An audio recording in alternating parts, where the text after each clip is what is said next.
Hello everyone, welcome back to St. Peter's Law Academy. Now your NLSAT exam is coming up. NLSAT exam is to be held in April in this year, and there is a very important portion is the exam called as essay writing, which comes under the part B of the exam.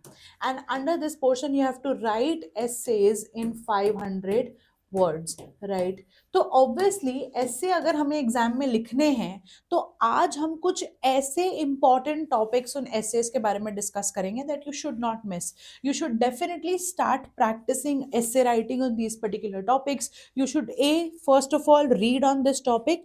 Secondly, post reading you have to start writing. और लिखने के बाद अपने उस topic और अपने उस essay को प्रॉपरली आपने एनालाइज जो है वो करना है, राइट और रिटेन करने के लिए आपने उस पर्टिकुलर टॉपिक पे नोट्स भी बनाने हैं और वो नोट्स को भी रखना है. Now, how to make these notes? What is to be written in the essay? Essay का template क्या है? Essay में क्या mention करना है? And how to go about the essay? इस सब के बारे में clearly हमारी जो NLSAT की series है, which you will find on our channel, is available. So you can go have a look at that entire series for NLSAT, wherein you will find each and everything that is important, which is in respect to essay writing in the NLSAT examination. I'm sure that series is going to be very helpful. So go check out that in the channel. But for today, for now, we are going to discuss some important topics that you definitely should not miss for the NLSAT examination for essay writing. Now, these are those topics that we are going to discuss. ये ऐसे topics हैं जो कि already बहुत ज़्यादा conversation में रहे हैं. Be it in the past year, some of them have been there or since in the beginning of this year.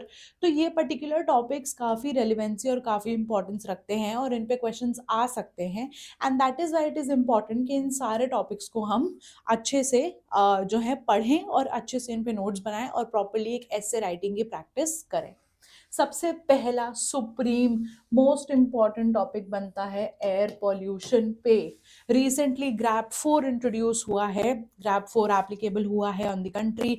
हमने देखा है कि कैसे AQI इतना ज़्यादा वर्स हो गया है, कैसे एयर पोल्यूशन बहुत ज़्यादा बढ़ गया है, be it about stubble burning, be it vehicular pollution, be it such things. तो ऐसे में एयर पोल्यूशन को लेके बहुत ज़्यादा कंसर्न्स अभी रिसेंटली रहे हैं. We have seen it towards the end of 2024. We are still seeing it in 2025, and thus this becomes a very important topic. तो एयर पोल्यूशन के अंदर जितने भी डिफरेंट टाइप्स ऑफ स्टैटिस्टिक्स हैं, डिफरेंट स्टैट्स को देख लेना, different reasons for air pollution को देख लेना, एंड साथ ही में इनमें जो है सजेशंस दे देना कि क्या पर्टिकुलर एयर पोल्यूशन को कर्ब करने के लिए क्या मेजर्स लिए जा सकते हैं अपने एसे में. तो एयर पोल्यूशन के ऊपर तो आपको पढ़ ही लेना चाहिए. दिस मार्क्स और becomes a very important topic. Secondly is offences against women. Now, of why offenses against women, because it is true that offenses against women have always been there, and this is not a new topic or not something that out of nowhere will come into the question paper. But the fact that recently last year in 2024 the RG medical rape case happened, and we are now again seeing another Nirbhaya rape case, how it is being said to be another Nirbhaya rape case in our country.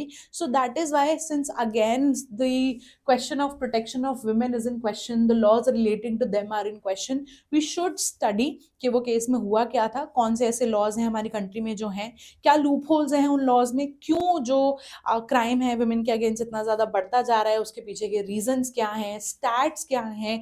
आप जो है अगर live checkout करोगे जो series है हमारी NLSAT की, तो उसमें you will find out how I have explain कि हमें स्टैटिस्टिक्स को भी मेंशन करना चाहिए. तो अगर हम स्टैट्स मेंशन करते हैं NCRB से, नेशनल क्राइम रिकॉर्ड ब्यूरो से, अगर हम स्टैट्स मेंशन करते हैं वुमेन के अगेंस्ट ऑफेंसेस के, तो that is going to give a very good backing to our essay. Next is suggestion for change in collegium system. Now, in the beginning of 2025 itself, there has been a suggestion in the collegium system that now collegium system के अंदर ऐसे लोगों का recommendation नहीं होना चाहिए to be judges of Supreme Court and High Court, जो कि जिनके relatives, parents या already कोई known जो हैं वो जज हैं या रह चुके हैं हाई कोर्ट या सुप्रीम कोर्ट के, which means basically talking about the factor of favoritism and nepotism to be eradicated from the collegium system and such things under the recommendation. So thus this becomes important.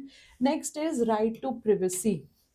right to privacy relating to Aadhaar and data protection bill.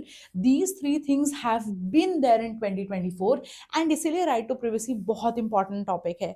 Right to privacy पे आपसे question पूछा जा सकता है क्योंकि data protection bill जो है recently आया था and इसीलिए ये topic पे काफ़ी ज़्यादा recent जो changes हैं और advancements हैं right to privacy पे हुई हैं और उनके advancement की बात अभी भी चल रही है. So that is why you should know what right to privacy is, what data protection bill is और रिसेंटली आधार कार्ड से रिलेटेड और आधार पे जो इन्फॉर्मेशन है हमारी उससे रिलेटेड कैसे बोला गया है कि वेदर और not the Aadhaar Act violates the right to privacy enshrined under Article 21 और not.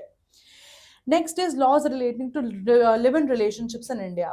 Now, laws relating to homosexuality and live-in relationships ये दोनों रहे हैं in question in 2024. 2024 में बहुत ज़्यादा conversation और debates हुई हैं in the Honorable Supreme Court, in the Apex Court, stating कि we need laws relating to live-in relationships in India. We need laws relating to homosexuality in India, as in further laws जो हैं जैसे DV, marriage से related laws और ये सारी चीज़ें जो होमोसेक्सुअलिटी पे एप्लीकेबल हों और लिव इन रिलेशनशिप में दोनों पार्टनर्स का जो प्रोटेक्शन है और क्राइम से रिलेटेड अगर कोई चीज़ होती है लिव इन रिलेशनशिप में तो उसको कैसे देखा जाएगा, उन सब से रिलेटेड जो चीज़ें हैं उन लॉज की हमें अभी हमारी कंट्री में ज़रूरत है एंड दस this was also a hot topic in 2024. Next is reservation की बात इसीलिए क्योंकि 2024 के towards the end of 2024 itself supreme court ने रिजर्वेशन के अंदर ही सब क्लासिफिकेशन को अलाउ कर दिया है in the name of creamy layer. पहले ये चीज़ अलाउड नहीं थी by the Indira Sawhney judgement but now it has been stated कि आपकी जो रिजर्वेशन है रिजर्व्ड कैटेगरी के अंदर भी हम सब क्लासिफिकेशन कर सकते हैं इन the name of creamy layer. तो रिजर्वेशन की हिस्ट्री, रिजर्वेशन हमारी कंट्री में कहाँ से आया, उसके प्रोविजंस कहाँ दिए गए हैं, बहुत लीगैलिटी में ना जाके उसका क्रिटिकल एनालिसिस आपको करना है और आपको एक आंसर प्रिपेयर करके रखना है जहाँ पे कि वेदर और not you are in favour of reservation or you're against reservation. If you are in favor then why, if you're against then why, and also as I told you before you have to act like a neutral third party in the conclusion. तो reservation पे अगर आपसे कुछ पूछा जाएगा तो most likely critically examine करके ही आपको एक essay लिखना होगा एक उस टोन में, एक critical examination वाली टोन में. तो अकॉर्डिंगली इसको वैसे प्रिपेयर करके रखना. Next is public examination cases and the protection.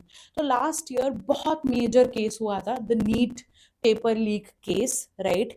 तो नीट पेपर लीक केस के बाद हमारे पास public examination prevention of unfair means act जो है ऑफ 2024 आया और अब उसी एक्ट के मीन से हम पब्लिक एग्जामिनेशंस में चीटिंग, पेपर लीक और इन सारी चीज़ों को गवर्न करते हैं और उसमें पीनल प्रोविजंस भी दिए हुए हैं.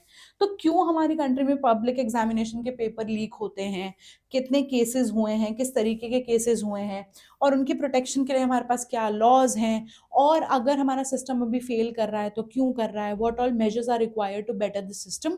ये सारी चीज़ें आपको इस पर्टिकुलर टॉपिक में मेंशन करनी है, राइट. तो इन सारे टॉपिक्स पे जो अभी हमने डिस्कस किया है you should start reading on all of these topics. जो जो चीज़ें आपको बताई हैं कि उस टॉपिक में आपको क्या क्या लिखना है, do read on all of them, make these heads, start preparing notes and read on all of them exhaustively and also write down essays and notes for the preparation of your examination.